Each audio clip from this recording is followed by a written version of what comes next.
Oke, Assalamualaikum warahmatullahi wabarakatuh.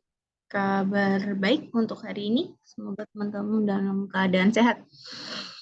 Baik, untuk sekarang kita ke kelas material ya, atau materi terakhir tentang PKPU. Walaupun nanti bonus di akhir saya akan bahas sedikit tentang honor kurator yang kemarin sempat beberapa yang tanya, sebenarnya kurator itu bayarannya berapa sih Bu? Nah, karena tanggung jawabnya gede dan kewajibannya juga banyak, so sebenarnya honor mereka berapa?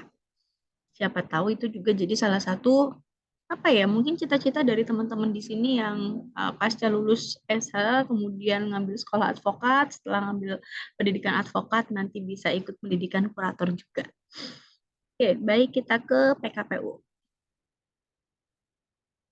Ya, PKPU gampangnya di sini adalah masa negosiat ya, atau lebih ke arah restrukturisasi utang secara massal, tapi dia melalui pengadilan niaga dengan difasilitasi oleh pengurus PKPU dan hakim pengawas.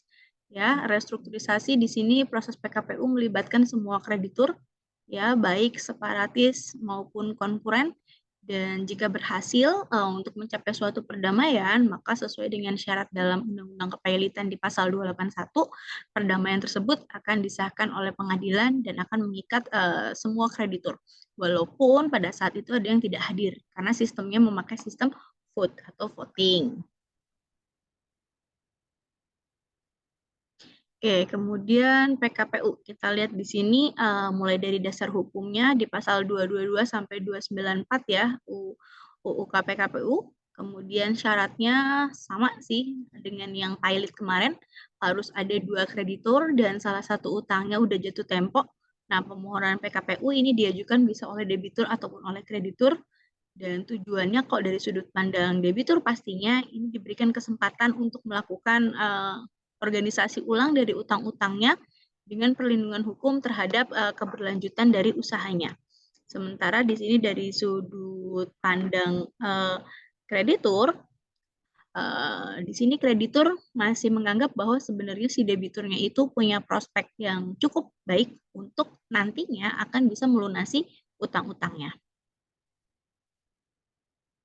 Hukum acara pengajuan permohonan PKPU. Yang pertama, dia sebagai tangkisan dari permohonan pernyataan pilot dari si kreditur atau beberapa kreditur ya, karena krediturnya nggak cuma satu, minimal dua ya, permohonan PKPU di sini oleh debitur atau kreditur yang boleh mengajukan. Putusan PKPU oleh pengadilan di sini didasari dari permohonan debitur PKPU sukarela yang kemarin saya anggap dia sebagai tangkisan ya, artinya dia sudah tahu nih bakal dipilotkan, jadi sebelum sampai dipilotkan kadangkala seorang debitur bisa mengajukan PKPU dulu, jadi tidak terjadi proses kreditur-kreditur yang mempilotkan si debitur. Berdasarkan permohonan kreditur, dan di sini sebagai perlawanan debitur terhadap permohonan pilot yang dimohonkan oleh kreditor. Kalau tadi dia sadar sebelum dipilotkan, kalau yang ini proses pilot sedang berlangsung dan dia mengajukan yang namanya PKPU.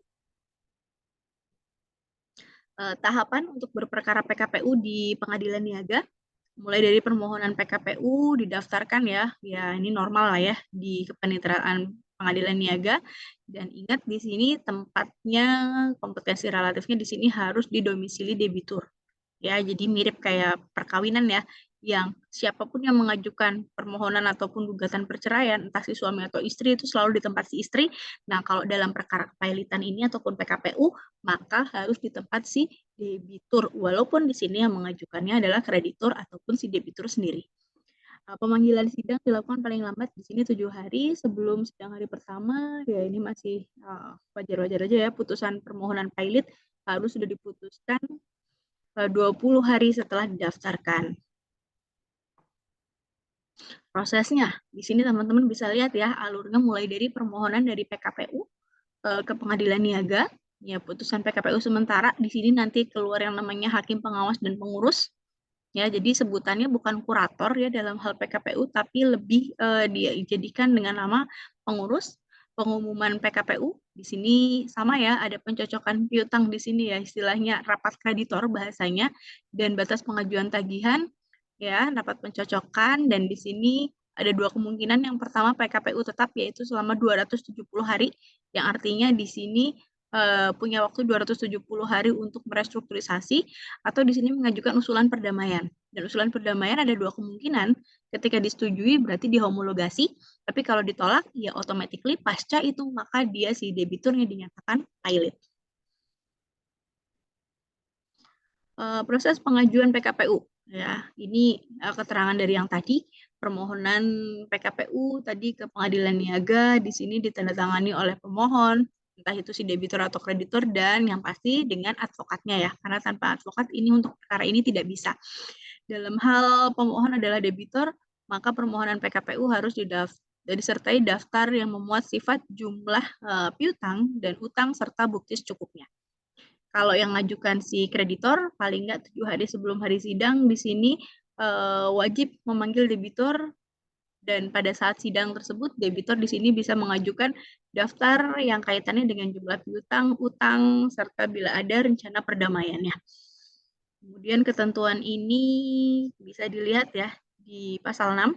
Kemudian permohonan PKPU beserta lampirannya disediakan di pengadilan niaga. Kemudian dalam hal pemohon PKPU adalah debitur sendiri, maka paling nggak di sini 3 hari sejak permohonan didaftarkan di pengadilan pengadilan maka mau nggak mau harus mengabulkan PKPU sementara ya. Dan di sini wajib menunjuk hakim pengawas dan mengangkat satu ataupun lebih pengurus yang bersama debitur nanti akan mengurus harta kekayaan si debitur. Dalam hal pemohon adalah kreditor, maka kalau di sini 20 hari sejak tanggal permohonan, pengadilan di sini harus mengabulkan PKPU sementara dan menunjuk seorang hakim pengawas serta mengangkat satu atau lebih pengurus bersama debitur untuk mengurus harta si debitur. Terhadap putusan PKPU, di sini bedanya dengan kemarin kita pilot, dalam hal PKPU maka tidak diberlakukan atau tidak bisa dilakukan upaya hukum apapun. Ya, kalau kemarin untuk kepilotan hanya dengan kasasi ya, tapi kalau di sini tidak ada, jangankan sampai banding, kasasi pun tidak ada dalam hal PKPU. Oke, kemudian akibat hukum dengan adanya PKPU itu apa? Yang pertama, ketika berhadapan dengan si debitur, maka automatically di sini untuk mengurus kekayaannya, debitur harus bersama-sama dengan pengurus. Perbuatan debitur yang dilakukan tanpa persetujuan dari pengurus, maka dia tidak akan mengikat harta debitur, kecuali kalau memang tindakan itu menguntungkan bagi si harta debitur.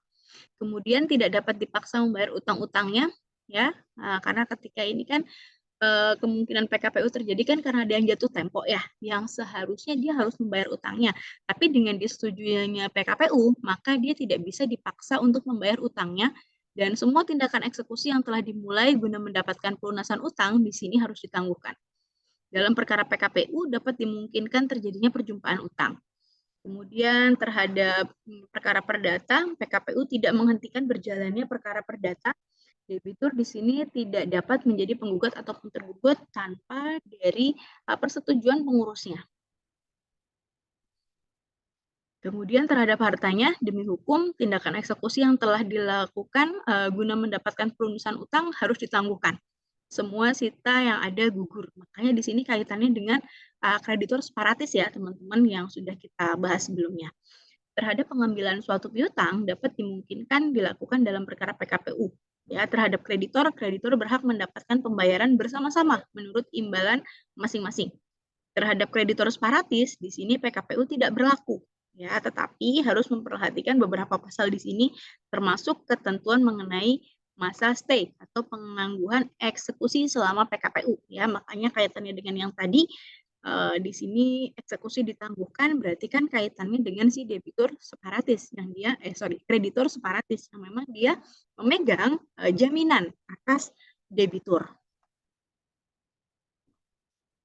Kemudian terhadap perjanjian timbal balik, pengurus memberikan kepastian mengenai kelanjutan pelaksanaan perjanjiannya. Kemudian terhadap perjanjian untuk menyerahkan barang, perjanjian untuk menyerahkan barang-barang dagangan yang diperdagangkan di bursa dengan nyebutin tenggang waktu, hapusnya perjanjian itu dengan pemberian PKPU yang sifatnya sementara. Terhadap debitur penyewa, debitur yang sebagai penyewa setelah adanya PKPU, maka pengurusnya bisa mengakhiri sewa tersebut. Dan terhadap karyawan di sini, maka dalam hal PKPU, debitur diperkenankan melakukan PHK. Jadi kalau kemarin pilot ya dengan pemberesan, automatically yang mem-PHK karyawannya adalah si kuratornya, tapi kalau dalam hal PKPU di sini yang mem-PHK masih si debiturnya ya atau si pengusahanya. Tapi kalau kemarin sudah kepailitan, maka yang mem-PHK adalah kuratornya. Kemudian tugas dan fungsi pengurus ya, syarat seorang pengurus di sini seorang kurator di sini dapat diangkat menjadi pengurus dalam perkara kepailitan ya syarat standar ya sama sih sebenarnya harus independen, tidak punya benturan kepentingan. Yang penting di sini dia nggak sedang menangani perkara pailit lebih dari 3. Karena nanti too much ya kalau lebih dari 3. Bahwa dalam hal terjadi PKPU sesuai dengan diamanatkan dalam pasal 225 kepailitan, maka tugas utama pengurus ya dia akan bersama-sama dengan debitur melakukan pengurusan harta PKPU. Artinya masih dimungkinkan debitur itu masih punya kuasa ya dan dia bersama-sama dengan pengurusnya. Beda ketika kemarin putusan pailit. Ketika putusan pailit maka semuanya diambil alih atau di take over oleh si kurator. Tapi kalau PKPU tidak, dia hanya saja dalam melakukan beberapa hal harus melakukan atau meminta izin terhadap si pengurus. Tapi kalau dalam pilot ya sudah dia benar-benar tidak berdaya, si debiturnya tidak bisa melakukan apapun karena semuanya diambil alih oleh si kurator. Setelah putusan atas permohonan PKPU dikabulkan, maka di sini debitur PKPU dikatakan dalam keadaan PKPU sementara. Dan dalam putusan yang sama, ya, akan ditunjuk juga hakim pengawas sama dan pasti diangkat seorang atau beberapa pengurus. Langkah-langkah pengurus, ya pengurus di sini yang pertama dia wajib memanggil debitor dan kreditor yang dikenal dengan surat tercatat untuk menghadap dalam sidang ya, paling lama 45 hari sejak putusan PKPU, ya dan juga wajib segera mengumumkan putusan PKPU sementara. Jangka waktu berlakunya PKPU di sini sejak tanggal putusan PKPU sementara diucapkan dan berlangsung sampai dengan sidang, sebagaimana di pasal 2265 untuk lebih sederhana jangka waktunya paling lama 45 hari sejak putusan PKPU sementara diucapkan. Dalam hal debitur nggak hadir dalam sidang PKPU sementara sebagaimana dalam poin 8 tadi, maka pengadilan wajib menyatakan debitur pailit dalam sidang yang sama. Jadi ketika nggak hadir ya debiturnya, maka sejak itu dia dalam kondisi atau dinyatakan dalam kondisi pailit. Kemudian di sini selanjutnya pada sidang sebagaimana dimaksud di sini kreditor menentukan pemberian atau penolakan PKPU, adapun maksimal di sini untuk mempertimbangkan menyetujui rencana perdamaian pada sidang berikutnya. Dalam hal ini kreditor adalah hanya kreditor konkuren ya di sini, dan apabila PKPU di sini dinyatakan telah disetujui, maka di sini maka PKPU tetap tersebut berikut perpanjangannya tidak boleh melebihi dari masa 270 hari sejak putusan PKPU sementara diucapkan. Jadi ada batasan waktunya. Oke, kemudian pemberian perpanjangan atas PKPU tetap ditetapkan oleh pengadilan berdasarkan setelah dilakukan pemeriksaan oleh majelis hakim dapat mengabulkan sementara menjadi PKPU dengan syarat yang pertama, dia disetujui lebih dari setengah jumlah kreditur konkuren yang haknya diakui atau sementara diakui yang hadir dan mewakili paling tidak 2/3 bagian dari seluruh tagihan yang diakui atau yang sementara diakui dari kreditur konkuren atau kuasanya yang hadir dalam sidang tersebut. Kemudian syarat yang kedua, disetujui lebih dari setengah jumlah kreditor yang piutangnya dijamin dengan gadai jaminan fidusia, hak tanggungan, hipotek, atau hak agunan atas kebendaan lainnya. Atau bahasa kita ini yang kemarin kita sebut sebagai kreditor separatif ya. Dan di sini memiliki paling sedikit 2/3 bagian dari seluruh tagihan kreditor atau kuasanya yang hadir dalam sidang tersebut. Kemudian kita masuk ke rencana perdamaian dalam PKPU.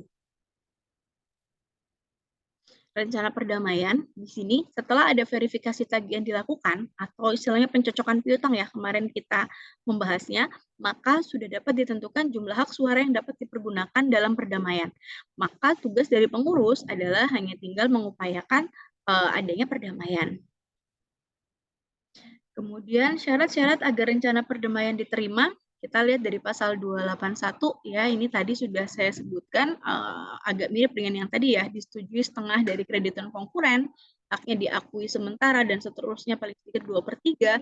Yang kedua adalah disetujui setengah jumlah kreditur separatif ya, dan paling sedikit 2/3 bagian.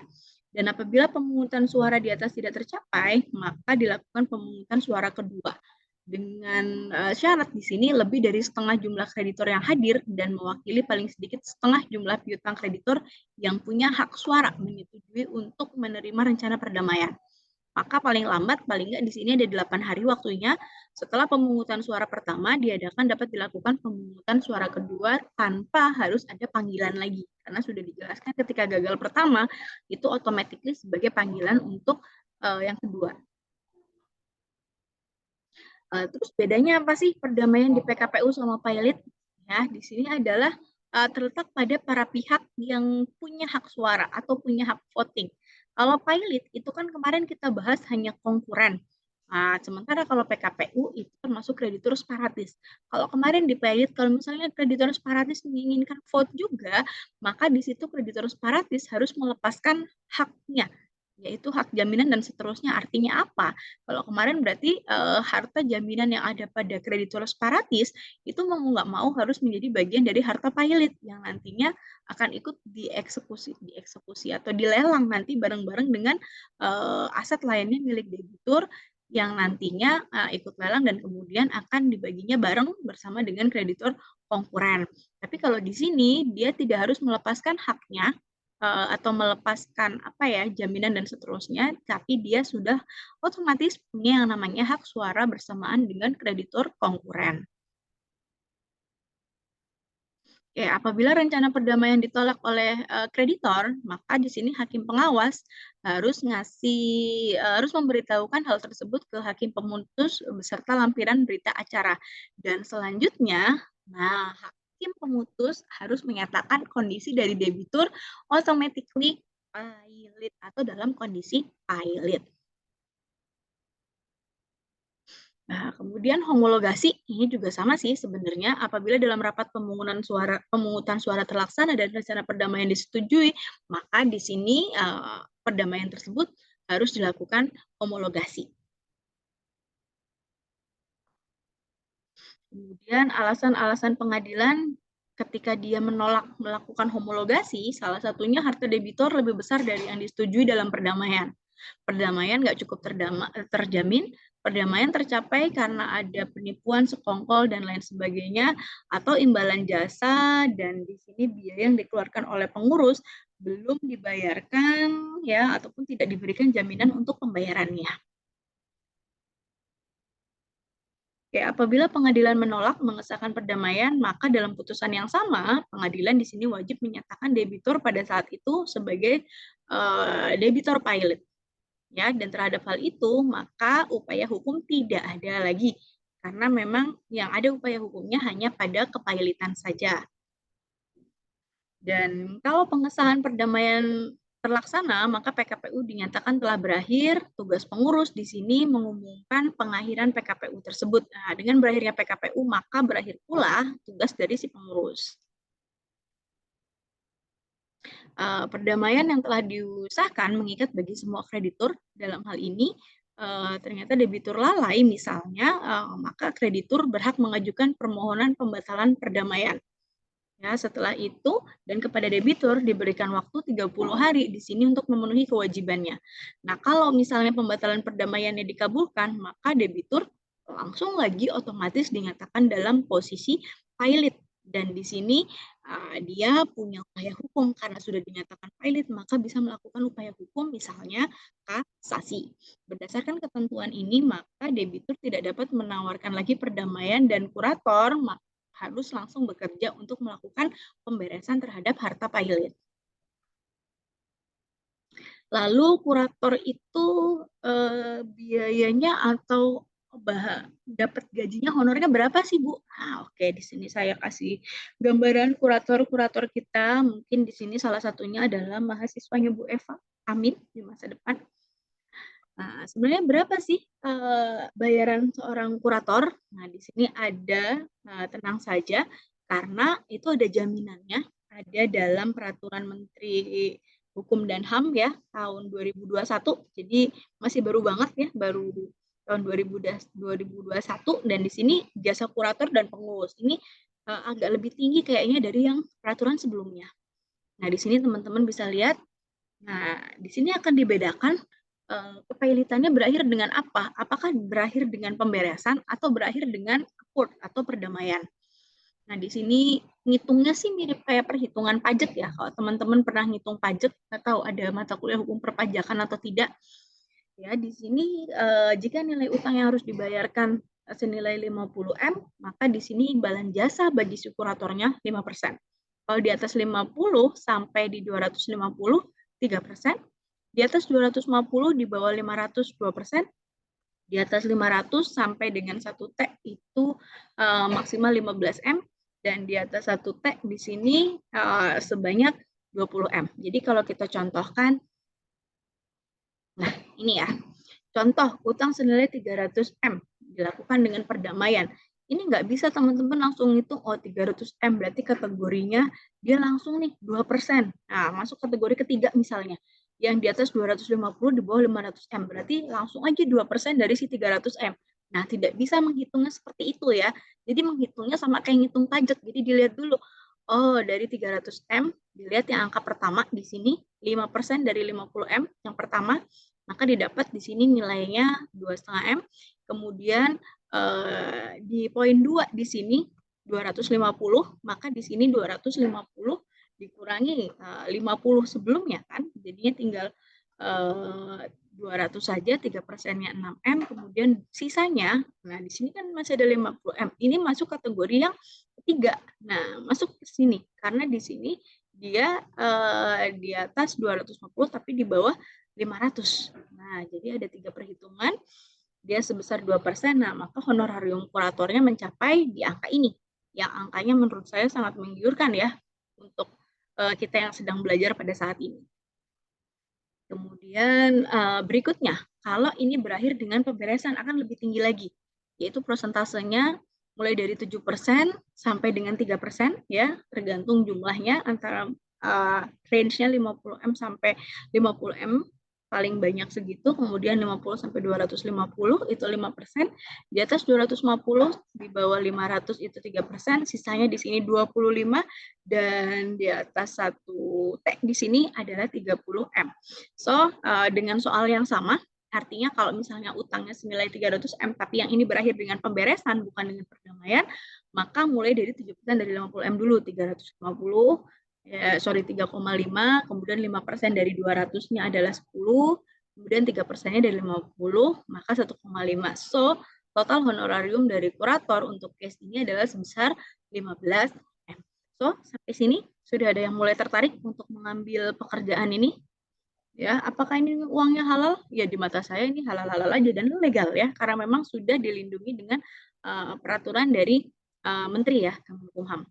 Oke, begitu aja ya untuk material terakhir kita. Yang terakhir ini materinya agak membahagiakan ya, sebagai harapan dari teman-teman, siapa tahu cita-citanya menumbuhkan salah satu cita-cita baru, yang tadinya harapan lulusan SH itu jadi di hakim, kemudian pengacara dan yang lain-lain. Nah, ini ada next level dari advokat ya, yaitu menjadi kurator.